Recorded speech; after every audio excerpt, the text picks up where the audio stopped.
Buenas tardes, Juan Carlos. Encantado de poder estar en el programa para poder responder a todas las inquietudes frente a este nuevo proyecto que se está presentando.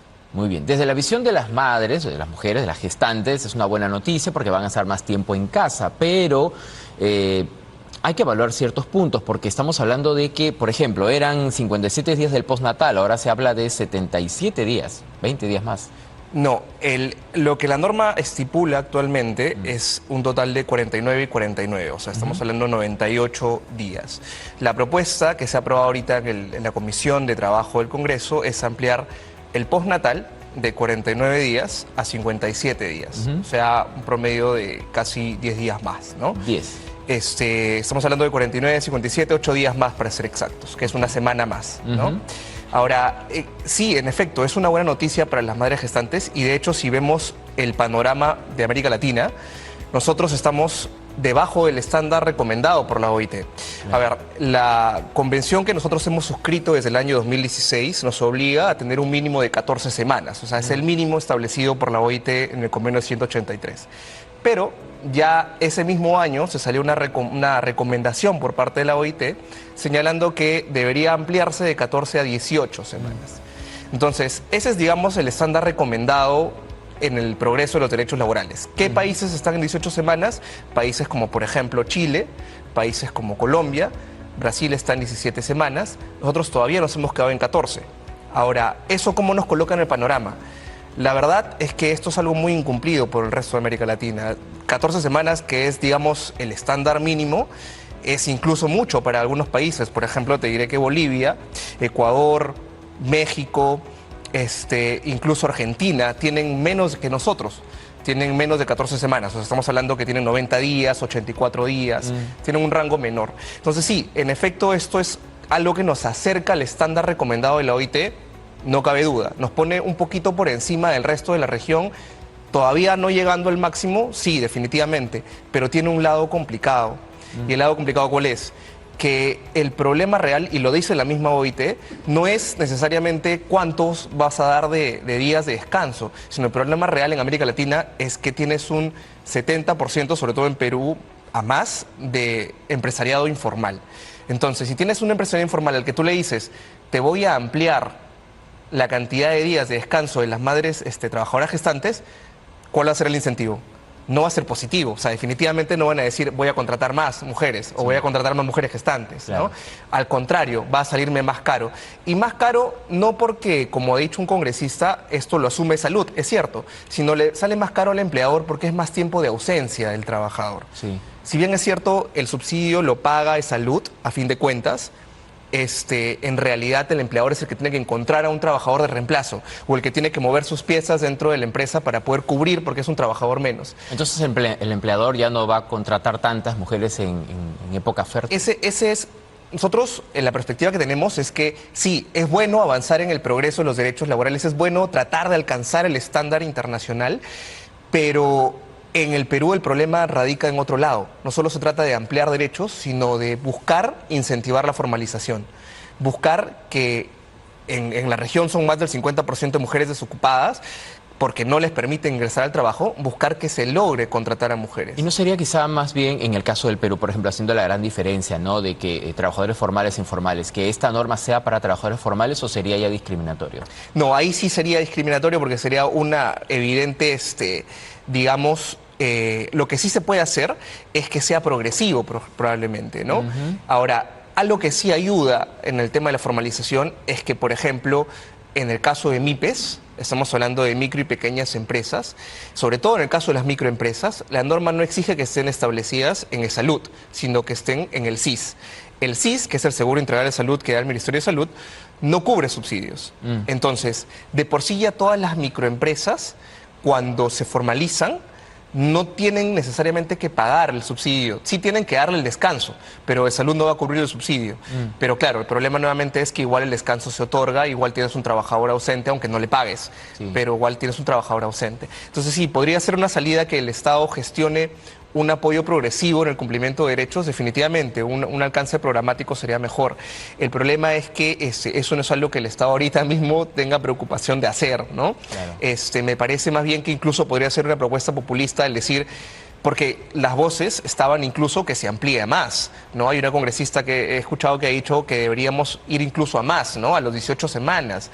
Sí, pero nuevamente eso no es la preocupación esencial. Creo que es una propuesta populista decirle a las mujeres te vamos a dar más días de postnatal, cuando eso solamente va a afectar, como tú bien dices, a un sector formal que es pequeño dentro del Perú.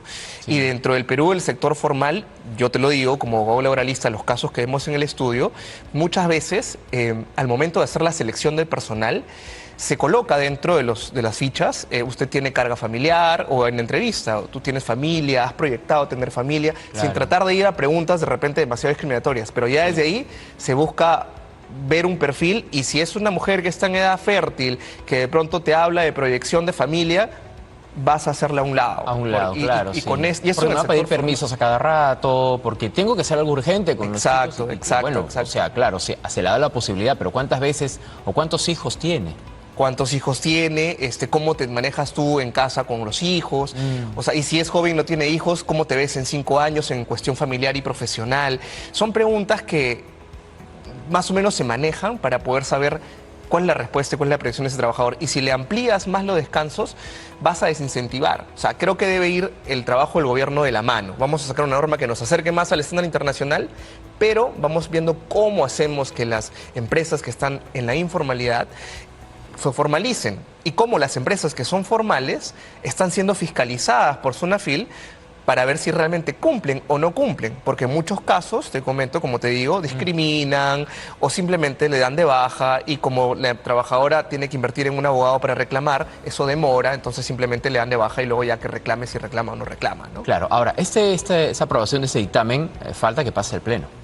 Falta que pase al Pleno, correcto. Ahorita está en comisión, se ha aprobado la comisión, ya depende de la agenda que establezca la presidencia del Congreso para poder entrar a debate, ¿no? Claro. ¿Qué pasa, por ejemplo, si se aprueba finalmente en el Pleno y en ese momento ya hay una gestante que está en el pre o en el post? ¿Cambia su panorama completamente o tiene que esperar una fecha exacta? Porque, por ejemplo, ya si hay una gestante, ¿no?, que ya está a unos días de dar a luz, ahora le aumentan el número de días, ¿cómo hacen con el reemplazo de esa persona? ¿Tiene que aumentar también sus días de trabajo? Va a haber toda una confusión. Claro, mira, qué buena pregunta. En el Perú las normas entran en vigencia al momento que se publican el día siguiente. ¿Qué pasa si es que una trabajadora está disfrutando? Pues va a depender mucho de qué momento estamos. Hay un descanso prenatal y un descanso postnatal. Usualmente las contamos juntas porque lo que hacen la mayoría de madres gestantes es quiero pasar más tiempo con mi hijo, acumulo los 2 descansos. Pero la norma en sí te establece que debería ser 49 días antes, 49 o ahora 57 después.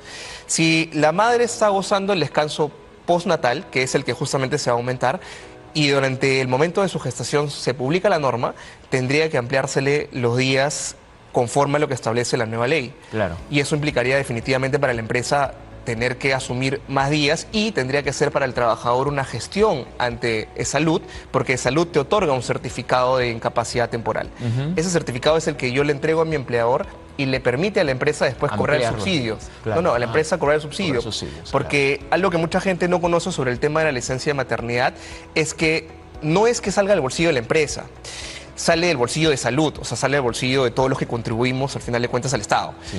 Pero lo paga directamente la empresa mientras la persona disfruta el descanso, y luego la empresa tiene un tiempo para ir a reclamarle a Salud y decirle, mira, estos son los certificados de descanso que ha tenido mi trabajadora, reembolsame todo lo que yo le he pagado. Sí. Y Salud le reembolsa. Entonces ahí tendría que haber también un tema de cambio en normativa interna de Salud, de la mano con la ley, para que pueda hacerse posible que la Salud le pueda extender y reconocer los descansos por esos 8 días adicionales, ¿no? Claro, pero ese reemplazo debería quedarse más días para y obviamente implica, ¿no?, que dentro de la empresa yo le amplíe el contrato a quien he contratado como sustitución de la trabajadora que se ha ido por licencia de maternidad, definitivamente, ¿no? Sí, eso sería el punto más importante. Como te digo, creo que hay que saber estabilizar este equilibrio entre ampliar derechos y a la vez poder otorgarle la facilidad de que la empresa puedan contratar mujeres y madres gestantes que son muy discriminadas, déjame decirte, en nuestro medio. Claro. ¿Se tiene un estimado de, por ejemplo, al año cuántas madres o cuántas mujeres gestantes al año solicitan este permiso de licencia? Mira, dentro del globo de trabajadoras que se encuentran dentro del rubro formal dentro del Perú, hay un porcentaje de madres gestantes, digamos casi un 90% más, que solicitan este descanso. y Salud tiende a reembolsarlos casi todos. Por ahí que a veces, cuando la empresa no cumple con pagar los aportes de salud, cierra el caño y no le otorga el reembolso a la empresa. Claro. Aunque eso ya es un tema legal aparte, ¿no?